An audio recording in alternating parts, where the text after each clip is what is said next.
Order, honourable members. Chairperson, the divisions inside the ANC are plain for everybody to see this evening, and they are much deeper than even we realise. Because the Honourable Joan Fubs says that South Africa is a nation of dog lovers. Now that might be true, but if I recall correctly, President Jacob Zuma decreed not so long ago that to own a dog was un-African. And so we wish the Honourable Joan Fubs good luck leading the pro-dog faction within the ANC. Chairperson, let me begin by reminding members to my right of Oliver Tambo's great vision for the future of South Africa. He stood for and he fought for a vision which he described so beautifully as follows: we seek to create a united, democratic and non-racial society. We have a vision of South Africa in which black and white shall work together as equals in peace and prosperity. We seek to remake our part of the world in a corner of the globe which all of humanity shall be proud. Well, the truth is that vision has been crushed, and it has been crushed by one man, and his name is President Jacob Zuma. The fact is that if Oliver Tambo were here today, he would not just be disappointed, he would be disgusted by what he saw in South Africa. You see, Chairperson, we are now in deep economic trouble with 8.9 million people who do not have jobs or have given up looking for jobs in South Africa. We now, more than ever, need political leadership capable of pulling our economy out of a death spiral and to give hope to the 8.9 million people who do not have jobs or have given up looking for jobs in South Africa. But we have President Jacob Zuma, who seems committed to breaking the economy rather than fixing the economy in South Africa. The fact is, he cannot even remember the 9 points in his own 9-point plan to ignite growth and create jobs. He told us in this House it includes agriculture, among other things. And he seems bewildered by his own economic policy, known as radical economic transformation. He told us, and I quote, "Radical economic whatever is nothing like a ho-ho." And he is supported by economic illiterates like the Honourable Nomvula Mokonyane, who not only thinks a ratings downgrade is a good idea because, in her own words, it's actually better investors pull back, but also thinks that if the rand falls, we can, in her own words, simply pick it up. We can only wonder whether the President shares the view of the Honourable Fikile Mbalula, who says she is a factory fault. We share that view. And then we have the shameful midnight cabinet reshuffle. President Jacob Zuma recalled former Finance Minister Pravin Gordhan from an international investor roadshow on the basis of a bizarre intelligence report, and then promptly fired him. Can you believe it? To, and I quote, improve efficiency and effectiveness. The truth is that had the President been serious about improving efficiency and effectiveness, he would have fired the Honourable Batabile Dlamini and the Honourable Faith Mutombi, who together, and I've said this before and I'll say it again, could barely run a bath.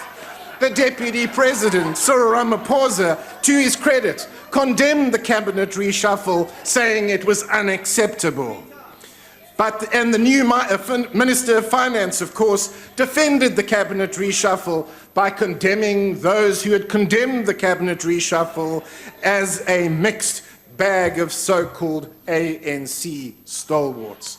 The truth is, President Jacob Zuma's midnight cabinet reshuffle had nothing to do with improving efficiency and effectiveness, and everything to do with capturing National Treasury for his #1 clients, the Guptas. The fact is, the new finance minister, Malusi Gigaba, has been appointed by the president to defang the Treasury. Honourable Maynier, will you take your seat, please? Why are you rising, Honourable Member? On Rule 85, Chairperson, Honourable Maynier, when you're actually saying that the reshuffle was about taking over the Treasury, you know that you're supposed to bring a substantive motion in that regard, and as long as that substantive motion is not in the House, you are not supposed to actually engage on it. I thank you. No, thank you, Honourable Member. We will look into the matter. Continue, Honourable Maynier. Chairperson, the problem with this Honourable Member is the President might not be able to name the 9 points in his 9-point plan, but that Honourable Member could not tell us how many points there are in a 9-point plan. Chairperson, as I was saying, the work has already begun. Honourable Maynier, on a point of order. Honourable Maynier, take your seat, please. Yes, thank you, Honourable Chairperson. I can see that Honourable Maynier is hyper-energized. I'm standing in Honourable members. Number 82. No. Honourable members. Honourable Chief Whip of the DA, can you just control your members, please? I'm standing whether you are irritated by the point of order, the member has a right to raise a point of order. Exactly. And then you must listen, and then I'll give a ruling. Yes, Honourable Member. We all are allowing Honourable Maynier to speak, and when we're supposed to be speaking, this is what we get. I'm rising in accordance with Rule number 82 to say that Honourable Maynier should not actually address me as this member. No, because I need to be Honourable Member, take your seat now, please. Please take your seat. House Chairperson. Why are you rising, Honourable Member? House Chairperson, I'd like to address you in terms of Rule 66, if I may. And I'd like to address you in terms of Rule 66 in conjunction with the annotated digest of rulings 94 to 99 on page 90. And I'd like to read from it. It says, members should not use spurious points of order in an attempt to respond to points raised by the member speaking. And the ruling at that time was, members, please do not rise under the ruse of a point of order when you're in fact not making a point of order, but merely want to smuggle in a speech. And I think that this is a classic case of speech smuggling. No, Honourable Chief Whip of the Opposition, thank you for reminding all members on both sides of the House not to use that mechanism in that way. Honourable Maynier, will you continue, please? Yes, Chairperson, I'd be delighted to meet that Honourable Member in her office. And please address the Chairperson, Honourable Maynier. Chair, as I was saying, the new Minister of Finance has been appointed to defang the National Treasury, and the work has already begun. The Minister in the Presidency has power-grabbed the budget prioritisation progress from National Treasury, and the Minister of Justice is power-grabbing control of the Financial Intelligence Centre from National Treasury. To make matters worse, the Finance Minister has shamefully appointed an economic advisor who works on the principle that if it moves, nationalise it, and who wants to turn South Africa into Venezuela. And he has appointed a legal advisor who used to be a fixer for the Guptas and their associates at Home Affairs. The fact is, the nutters, fixers and rent seekers used to be outside the National Treasury. Now they're inside the National Treasury, and they're there at the invitation of President Jacob Zuma and his most important clients, the Guptas. Yes, Honourable Maynier, take your seat. Why are you rising, Honourable Member? Is it parliamentary for a member to keep on dancing there where we were not in dancing? No, Honourable Member, that's not a point of order. The member seems to be enjoying himself. So continue, Honourable Member. He's not good at dancing. No, Honourable Member, take your seat. Please take your seat. Continue, Honourable Maynier. House Chairperson. Yes. May I address you in terms of Rule 84, if I may, read with Rule 86. And remind you, Chair, that you have the discretion, because that seems to be the only point of order that member ever is able to raise. It's a one-trick pony.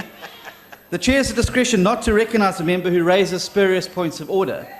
That member only knows spurious points of order, and I think that he must be reminded that he has the risk of not being recognised. No, that's the first point of order. The member. Chair, I was just no, asking Honourable Member.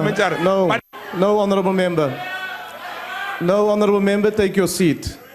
Honorable Khadebe, take your seat, please. No, that was the first point of order the member took, so you can't utilize those rules to silence the member. Continue, Honorable Maynier. Thank you, Chairperson. In the end, the fact is that President Jacob Zuma must have known that the midnight cabinet reshuffle would tank the economy. We are now in deep economic trouble.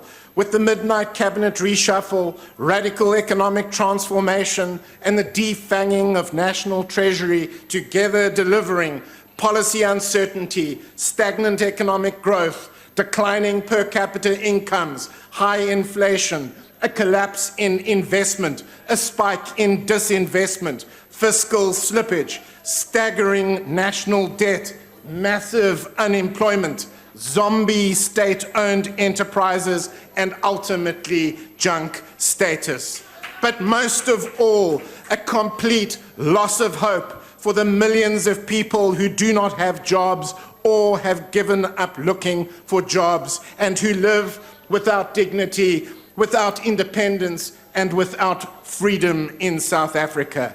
That is why it is not an exaggeration to say that President Jacob Zuma's midnight cabinet reshuffle, radical economic transformation, and defanging of national treasury amounts to the premeditated murder of the economy in South Africa. But worse, far worse, President Jacob Zuma has not only crushed Oliver Tambo's great vision for the future of our country, he has crushed all the promise and all the hope in the preamble to our Constitution, which requires him to heal the divisions of the past, to establish a society based on democratic values, to improve the quality of life of all citizens, and to build a united, democratic South Africa. All we can say in conclusion, Chairperson, is cry the beloved country. I thank you. Honorable Maynier.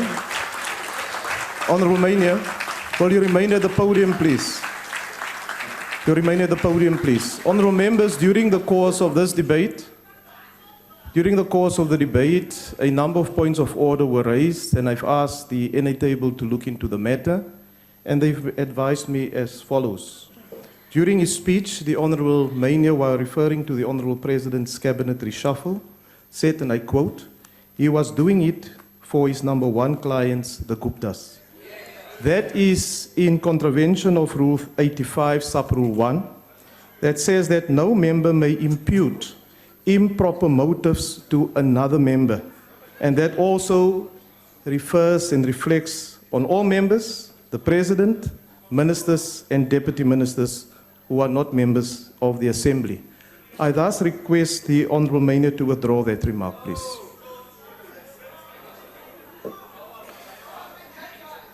Chairperson, with respect, President Jacob... No, I didn't ask you for an explanation, Honourable Member. You must withdraw the remark. House Chairperson. On order, Honourable Members. Honourable Tuynhuys, can I just deal with the Honourable Member at the podium first, and then I'll recognize you. Honourable Maynier. It relates to this particular matter. No, I'll give you an opportunity after I've dealt with this. You're going to execute him first before you hear no, the... I've made a ruling. That is my ruling. Honourable Maynier, you must withdraw that comment. Chairperson, would you remind me what comment you would like me to withdraw? No, I've indicated, Honourable Maynier, that when you refer to the President's cabinet reshuffle, you said, and I quote you, he was doing it for his number one clients, the Guptas. Right? That is in contravention and violation of Rule 85, Sub-Rule 1, that states that no member may impute improper motives to any other member. And I'm asking you now for the third time to withdraw this remark, please. Chairperson, with respect, I refuse to withdraw that remark. Honourable Member, if you refuse to withdraw the remark, then you must leave the House, please. Honourable Maynier, will you leave the House, please? Thank you. Honourable Chair. No, I've not recognized you. Please take your seat, Honorable Gadebe. Please take your seat. Honorable Tuynhuys, you had a point of order. Thank you very much, House Chairperson. It's too late. It was in defence of my member. However, I would like this ruling referred to the Rules Committee for a proper analysis. Okay, that's fine.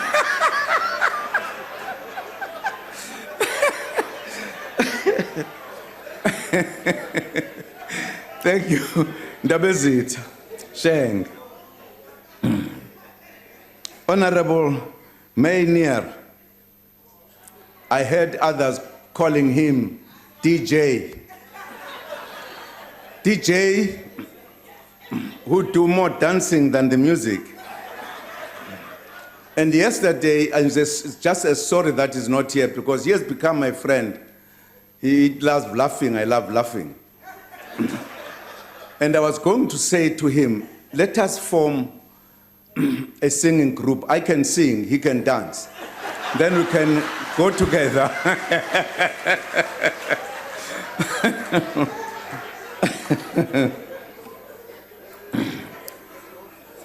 This friend of mine, his favorite government program, the 9-point plan, encompasses the levers that the government is using to ignite growth and the sectors in which we believe we can achieve meaningful economic transformation. And that's why the 9-point plan is absolutely crucial. Now, I'm happy because he loves it. He wants to be clarified all the time. Do you remember them? What do they say? So he's very taken up with this notion of 9-point plan. But unfortunately, he's not here.